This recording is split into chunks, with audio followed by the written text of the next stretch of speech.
Цистит әйелдер үшін өте өзекті мәселе, әсіресе еліміздің соқ климатына байланысты. Ең алдымен цистит дегеніміз не және оның қандай түрлері бар? Осы сұрақтарды талдап алайық. Қарапайым тілмен айтқанда, цистит бұл қуықтың қабынуы. Ол несеп шығарудың бұзылуынан бастап қуықта ауырсыну сезіміне дейінгі әртүрлі симптомдармен қатар жүреді. Барлығы циститтің сатысы мен түріне байланысты. Мұнда біраз тереңірек айтып өтеміз. Жедел цистит дегеніміз әдетте ол бірінші рет ауырғанда болады. Жедел цистит түрі созылмалы циститке алмасуы мүмкін. Егер циститтің қайталануы жарты жылда 2 рет немесе жылына 3 рет болса, онда бұл созылмалы циститтің қайталанбалы ағымы болып табылады. Одан басқа созылмалы тінаралық цистит бар. Оны дәрігерлер қоқ ауру синдром деп атайды. Циститтің мұндай түріне шалдыққан пациентте дәретханаға жиі бару қажеттілігі ғана емес, сонымен қатар қуықтың ауырсыну сезімі болады. Циститтің жоғары белсенділікті қуық деген түрі бар. Ол кезде аурудың дәл осы түріне шалдыққан кезде тәулігіне 8 реттен аса дәретке шығарады. Ал енді циститтің жоғарыда аталған түрлері қандай клиникамен сипатталатындығын қарастырайық. Жедел және созылмалы цистит пациентте несеп шығару кезінде ауырсыну немесе ашу сезімі, қуық аймағындағы жайсыздық сезімі болады. Іштің төменгі бөлігінде шаптағы қысымның құрсаулардың болуы, аз мөлшерде жиі зәр шығару, кейде субфебрильді температура болуы мүмкін. Жоғары белсенділікті синдромы бұл кезде пациент шыдай алмайды. Дәретке барғысы келсе, бірден жүгіру қажет болады.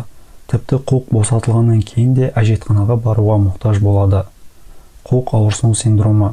Бұл кезде пациентті қуықтағы ауырсыну сезімі мазалайды. Циститтің асқынуы неге әкеліп соқтыруы мүмкін? Бұл аурудың асқыныстары бүйректің ауыр инфекциялық ауруына, пиелонефритке және зәрдің ұстай алмауына шалдықтырады. Циститтің алдын алу үшін жыныс ағзаларын ұдайы жуып жүру керек. Жеке бастың тазалығын сақтап, қабынған ауруларды дер кезінде емдету қажет. Денеге суық тигізуден, суық суға шомылудан, не болмаса қыста жеңіл киінуден, қалбырланған не тұзы басым тағамдардан аулақ болған жөн. Циститтің емі қандай? Циститтің емі амбулаториялық деңгейде жедел және созылмалы цистит және уретрит консервативті жолмен емделеді, яғни антибактериялық терапия қолданылады. Сонымен қатар аурудың қайталанбауы үшін циститті үй жағдайында емдеу міндетті түрде емдеуші дәрігердің бақылауында жүргізілуі тиіс. Сонымен қатар ежелгі халық емшілігінде қолданылған мынадай кеңестерді де ескеру керек. Бұл аталған дәрілік өсімдіктер халық емшілігі энциклопедиясынан алынды. Итмұрын тамырының қайнатпасы.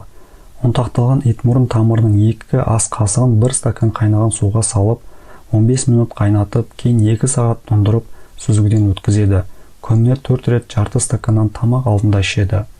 Ит бүлдірген жапырақтарының қайнатпасы. 2 шай қасық жапырақты 1 стакан суға салып, 15 минут қайнатып, салқындатады, сүзгіден өткізеді.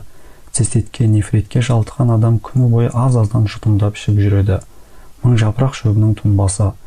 2 шай қасық шөпті 1 стакан қайнаған суға салып 1 сағат тұндырып қояды да, кейін сүзгіден өткізеді. Күніне 4-тен 1 стаканнан 4 рет тамақтан бұрын ішеді. Қарбыз.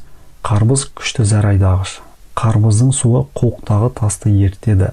Шөптер қоспасы. Дала 40 буыны 15 грамм, қастабан 15 грамм, жолжелкен жапырағы 20 грамм. Бәрін қосып талқандап, 1 ас қасығын 2 стакан қайнаған суға шай сияқты бұқтырып 1 сағат тұндырады.